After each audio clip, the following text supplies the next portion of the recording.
అనేటువంటిది మనకందరికి కూడా గుర్తుకొచ్చేటువంటి జ్ఞాపకాలు. అంటేనే చాలా సంవత్సరాల క్రితం కూడా అంటే రజాకారుల దగ్గర నుంచి పోరాటాలు ఉద్యమాలు అంటే ఇది పోరుగడ్డలాగా పేరు వచ్చేసింది. అంటే తెలంగాణ మొదటి నుంచి కూడా ఎన్నడూ కూడా ఒక ప్రశాంతంగా ఉన్నటువంటి స్థితి లేదు తెలంగాణ సమాజంలో.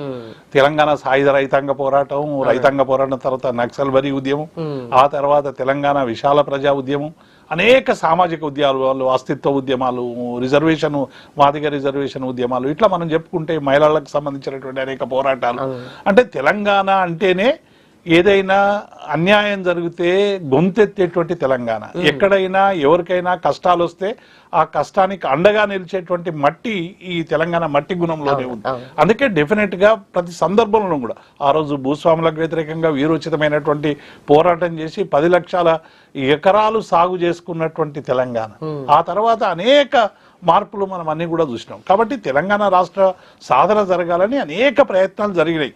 ఉమ్మడి రాష్ట్రంగా ఉన్నప్పుడే హైదరాబాద్ రాష్ట్రంగా ఉన్నప్పుడే ఒక ప్రత్యేకమైనటువంటి ప్రాంతంగా ఉన్నప్పుడే మరి మద్రాసులో ఉన్నటువంటి ఆంధ్రప్రదేశ్ను ఇందులో కలపాలి అని ఆ రోజు ఆంధ్ర ప్రాంతాన్ని ఇందులో కలపాలని ప్రయత్నాలు చేసినప్పుడు మొట్టమొదటిసారిగా ఆనాడు ఫజల్ అలీ కమిషన్కు వ్యతిరేకంగా మీరు ఏ కమిషన్ అయితే వేశారో మేము ఎట్టి పరిస్థితుల్లో కూడా ఈ కలయికను ఒప్పుకోము, ఎందుకంటే ఇదంతా కూడా ఉర్దూ ముస్లిం డైనస్టీ కింద ఉన్నటువంటి ప్రాంతం, అదంతా కూడా బ్రిటిష్ డైనస్టీ కింద ఉన్నటువంటి ప్రాంతం. 2 ప్రాంతాలు కలవడం వల్ల అనేక ఇబ్బందులు వస్తాయనేటువంటి విషయాన్ని ఆ రోజు మా హైదరాబాద్ సర్కారీ ములాజిం యూనియన్, మా సంఘం పేరు, ఆ రోజే మా నాయకులందరూ కూడా పెద్ద ఎత్తున ఫజల్ అలీ కమిషన్ కు వినతి పత్రాలు ఇచ్చారు. ఆ తర్వాత 69లో ఒక విశాల ప్రజా ఉద్యమం జరిగింది. మా పాల్వంచలో ఒక చిన్న అటెండర్ ఉద్యోగం మా ప్రాంతానికి ఇవ్వలేదనేటువంటి పుట్టినటువంటి ఒక నిప్పురవ్వ దావానంలా వ్యాపించి మొత్తంగా కూడా తెలంగాణ అంతా విస్తరించి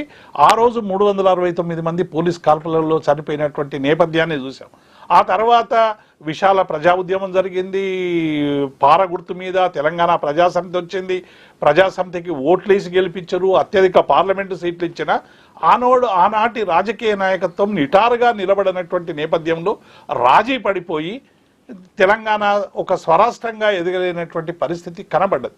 కాబట్టి ఇందులో భాగంగానే చాలా కాలంగా తెలంగాణ ఎన్జిఓ సంఘం తర్వాత పేరు మార్చుకున్న అప్పటి నుంచి కూడా తెలంగాణ ఉద్యోగులమందరం కూడా తెలంగాణ రాష్ట్ర సాధన జరిగితే మాత్రమే తెలంగాణ ఉద్యోగుల బతుకులు బాగుపడతాయి, తెలంగాణ ఉద్యోగులందరం కూడా మా డ్యూటీలు మేము చేసుకోవాలంటే మరి ఒక ప్రశాంతమైనటువంటి వాతావరణం ఏర్పడాలి సమాజంలో, అంటే తెలంగాణ రాష్ట్రం రావాలి అనేటువంటి ఒక భావన తెలంగాణ ఉద్యోగుల్లో ఉండడం, ఆ సంఘానికి నేను నాయకత్వం వహించడం, మా పెద్దలు అంతకుముందున్నటువంటి స్వామినాథన్ గారి, సుధాకర్ కానీ, కృష్ణారెడ్డి కానీ, స్వామి గౌడ్ కానీ వీళ్ళందరికీ వేసినటువంటి బాటలో నడవడానికి నాకు అవకాశం వచ్చి తెలంగాణ రాష్ట్ర సాధన ఉద్యమాన్ని నడపడం, ఆ ఉద్యమం విజయ తీరాన్ని నడపడం అనేటువంటిది నాకు లభించినటువంటి గొప్ప అవకాశం వచ్చిందండి.